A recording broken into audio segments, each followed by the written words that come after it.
সম্মানিত ভিউয়ার্স, আসসালামু আলাইকুম। আমি ডাক্তার নাহিদ ফকির। আমার সামনে যিনি আছেন এনার নাম হচ্ছে সাইদুল করিম। বয়স হচ্ছে 47 বছর, বাসা আছে লিংক রোড। উনি প্রধানত যে সমস্যা নিয়ে আমার এখানে এসেছেন তার মধ্যে অন্যতম হচ্ছে ওনার আমরা একটা এক্সরে রিপোর্টে দেখেছিলাম যে ক্রনিক পালমোনারি ডিজিজ আছে। দীর্ঘদিনের পুরাতন এই প্রদাহটি ওনার মধ্যে কাজ করছে। তবে ওনার মধ্যে যে লক্ষণগুলো ছিল তার মধ্যে অন্যতম হচ্ছে ওনার সিরাম আইজি ছিল হচ্ছে 320। ওনার হচ্ছে লেফট সাইডে ব্যথা ছিল, বুকে বাম পাশে খুব ব্যথা ছিল, কাশি ছিল এবং জ্বর বইতো সবসময় গায়ে, এবং শরীর খুব দুর্বল ছিল, ঘুম কম ছিল, খাবারের রুচি কম ছিল এবং হর্সনেস ছিল।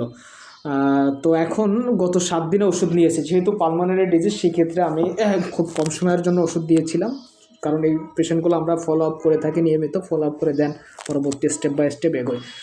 তো আজকে 7 দিন পরে এসেছে। আজকে রুগীর থেকে জেনে নেব যে গত 7 দিনে ওষুধ খাওয়া পরবর্তীতে উনি এখন কেমন আছে। আচ্ছা বাবা, আপনার বুকের বাম পাশে যে ব্যথা ছিল এটা কম বেশি কিছু হয়েছে 7 দিনে?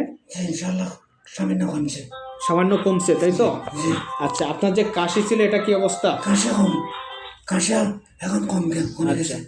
আপনার যে জ্বর বইতো গায়ে এটা কি অবস্থা? না, জ্বর নেই এখন। জ্বর নেই। আচ্ছা, আপনার যে ঘুম কম হতো এটা কি অবস্থা? এখন আলহামদুলিল্লাহ আজকের থেকে ঘুম হচ্ছে। আচ্ছা, শরীরটা দুর্বল ছিল এটা কি অবস্থা? দুর্বল আছে সামান্য। দুর্বল আছে সামান্য, তাই তো? আচ্ছা, গলা টলা যে শুকায় থাকতো এটা কি অবস্থা? গলা এখনো শুকায় থাকে। তাই তো? আচ্ছা, ঠিক আছে। তো এখন গত 7 দিনে ওষুধ খাওয়া পরবর্তীতে আপনার কাছে একটু ভালো মনে হচ্ছে? ইনশাআল্লাহ। আচ্ছা, ঠিক আছে, আল্লাহ চাহে তো আপনি সুস্থ হয়ে যাবেন, একটু সময় লাগবে। হ্যাঁ, অসুবিধা নেই। আপনি খুশি গত 7 দিনের চিকিৎসা নিয়ে আমাদের থেকে? জি, ধন্যবাদ আপনাকে। ইনশাআল্লাহ। আমাকে ভিডিও করার অনুমতি দিয়েছেন? ইনশাআল্লাহ। জি, ধন্যবাদ অসুবিধা আপনাকে। নেই।